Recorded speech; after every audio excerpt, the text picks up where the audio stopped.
So I've been investing for roughly 8 years now, but it's only recently I've actually decided to set myself an end goal of retiring early by age 50, and I want to do it with £1 million in the bank. In this video, I'm going to be talking about exactly why I've decided to set that goal, where I'm at currently right now, and exactly how I plan on achieving that. But first, let's talk about why 1 million and why age 50. Okay, so first up, it's very important to clarify that when I'm talking about £1 million here, I am talking about liquid assets. So this is basically anything that I can sell, and within maybe hours or even a couple of days, I will have that cash sat inside my bank account and I can spend it on whatever I want. So what I'm not talking about here is any kind of property, because that takes a long time to sell, or any kind of alternative assets like physical things that may take me a little while to sell. What I am talking about instead is any kind of cash savings, investments inside my stocks and shares ISA, or any kind of investment inside my personal pension. Now, how I came to the figure of £1 million is actually really straightforward. First of all, I will be completely transparent in saying I would love to be able to say to myself, really, that I have £1 million in cash savings inside a bank account. I think that would be really cool, although maybe in 16 years that may not mean as much. But the main reason is actually all around something that's very straightforward, and that is the classic 4% rule. You see, with the 4% rule and £1 million, essentially what I could do is withdraw £40,000 every single year from my investment. And if the stock market was to continue on the path that it has been over the last 30 years, where it's averaged around 8 to 10% every single year, my investment portfolio would be largely self-sustaining, and technically speaking, I should never run out of money. Now, I do want to reiterate that that is not guaranteed that it's going to happen, but 30 years of history give me a lot of confidence. But here's a chart just to show that in practice. Okay, so as you can see with this chart, at 8% average returns with the stock market, in the first year, that £1 million is going to grow to £1,080,000 over the course of the first year. From there, I then withdraw my £40,000 and I'm still left with £140,000 inside my investments. Now, it doesn't take a genius to work out that this is a net gain of £40,000 despite me taking money out to actually live. And basically from here, once again, if the stock market does continue to perform the way it has been, the portfolio is just going to keep growing year on year after that. It's also worth mentioning that £40,000 isn't going to have the same purchasing power in 16 years that £40,000 has today. If we just use a general rule of 3% inflation every single year, it's actually looking like £62,000 is going to be technically the equivalent of what £40,000 is today, which I guess does ask the question of, is £40,000 a year actually going to be enough? And honestly, for me, the answer is still yes, because at the end of the day, I can understand that with £40,000 a year, I'm not exactly going to be using that to cruise around the Caribbean all year. But financial independence for me has a completely different meaning to what it may be for most people. You see, for me, financial independence, or retire early, let's call it, isn't about just sitting on a beach doing nothing for the rest of my life. I would like that, but I think I'd probably go crazy after a week. Financial independence for me is all about options. I want to have the option to completely stop if I wanted to.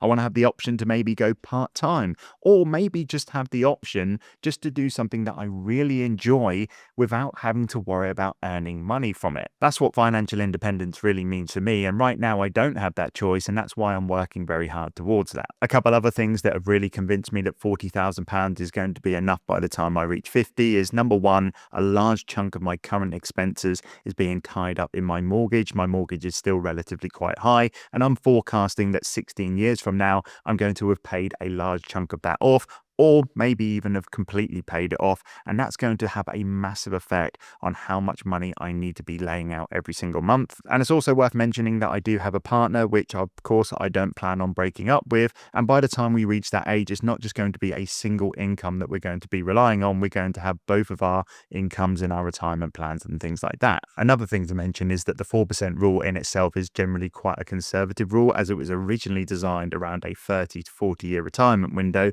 And that's not to say that when I reach 50, I maybe don't have to take as much as 4% out every single year, as I may be working and have income to supplement that. And maybe as I get deeper into retirement, I can then take more out then once the money has compounded even more from there.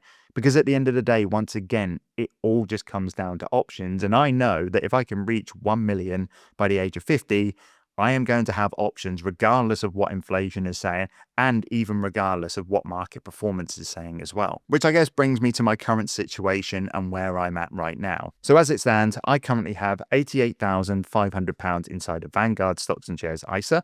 I have £21,500 inside a Vanguard private pension, £741 inside a Trading 212 Stocks and Shares ISA that I've recently just opened, £2,300 in a crypto account, and £5,000 inside cash savings, which is currently my emergency fund. Now, when we total this up, this is roughly £118,000 in liquid assets. And I know that whilst my pension isn't completely accessible right now until I'm at a later age, I do have a plan for that, which I will talk about in just a second. But essentially, the stage is set here. I'm currently 34 years old right now, which means I've got 16 years to grow my account by a further £882,000 to reach that £1 million by age 50. I know it does sound tough, but I do have a plan and I'm very confident that I'm going to make it happen. Now, step one of that plan is the obvious thing that I need to get out of the way first. I understand that if I do want to reach this goal, I am going to need to significantly increase my income over the years. Currently, right now, when I've been working and combining that with my side hustles,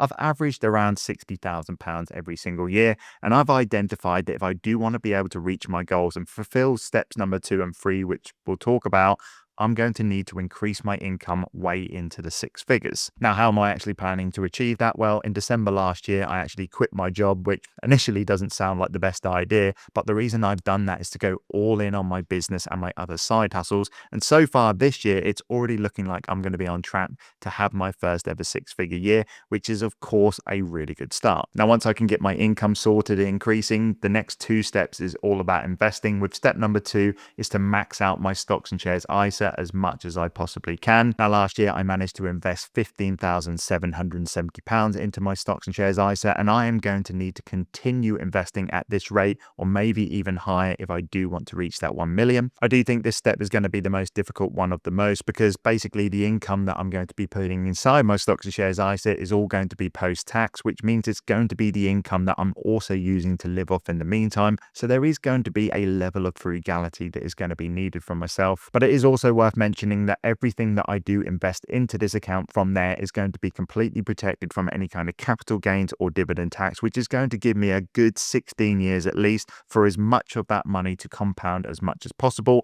And this should leave me with a nice lump sum at the end of it. Now, in terms of how I'm actually investing inside that account, I keep things very simple. Essentially, all I do is pick a 1 ETF portfolio where I'm essentially investing into Vanguard's All World ETF. The ticker symbol is VWRP. The reason why I am doing this is because I need to keep my investing as simple as possible, because the only factor that is going to stop me from achieving this goal is my income, and I need to be putting all of my focus on increasing my income, and I don't want to be spending any time rebalancing my portfolios, picking stocks, trying to find winners.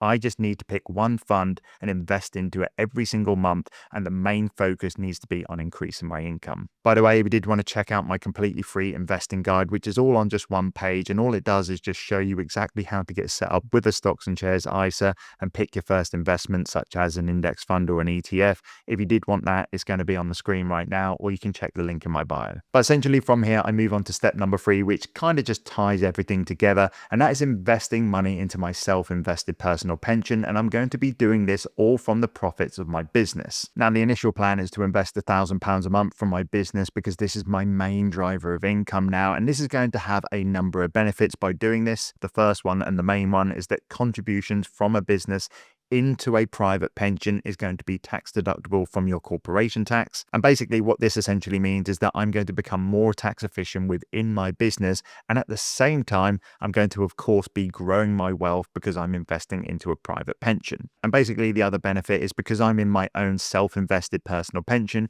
I have full control of where my money is being invested. And if you haven't guessed already, my money in my pension is going in exactly the same place as where my money in my Stocks and Shares ISA ISA is. And once again, that is the All World Fund from Vanguard, the accumulating version. Now with this plan, let's take a look at where this will actually leave me if I can actually follow through with it. And basically I've worked out with the £88,500 that I currently have in my ISA, if the market continues averaging a minimum of 8% per year, and I contribute roughly £15,000 annually using a compound interest calculator here, I've worked out that by the end, I will have roughly £780,000 inside my ISA alone. And if I can add around £10,000 into my private pension, which is a little bit less than what I actually planned for a minute ago, starting from £21,500, by the end of it, I should have around £389,000. Now, of course, this would take my combined total to well over £1 million, not counting any cash or any other liquid assets that I have, which means that between the age of 50 and 57, I won't be able to access money from that pension. But for me, that is completely fine because I'm investing into my ISA as well, and I'm really focusing on that, and I can access that ISA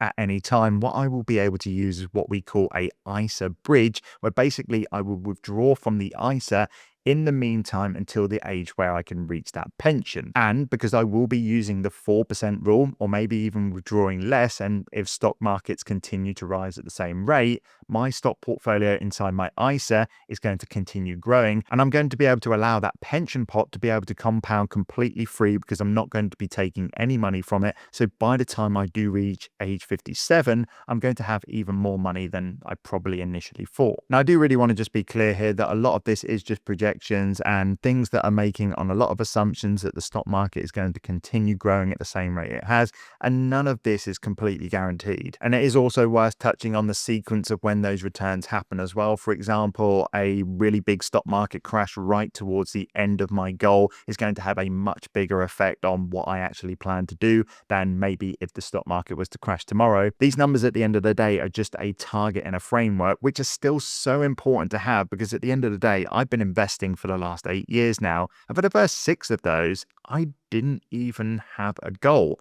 This could have been really dangerous for me because, especially if I started to grow my portfolio to really big numbers, I could have taken that money out and spent it on a Lamborghini or something like that that I didn't really appreciate and I didn't really know what I wanted at the time. Whereas now I've actually got a real goal and a real purpose as to why I'm investing my money. And these numbers in this target framework is just going to be a nice guide showing me how I'm potentially going to get there. Of course, I will be updating this channel in the coming months and even years, hopefully, as I do work towards this goal. So make sure you are subscribed if you want to follow along with that. Other than that, I hope you enjoyed the video and I'll see you in the next one.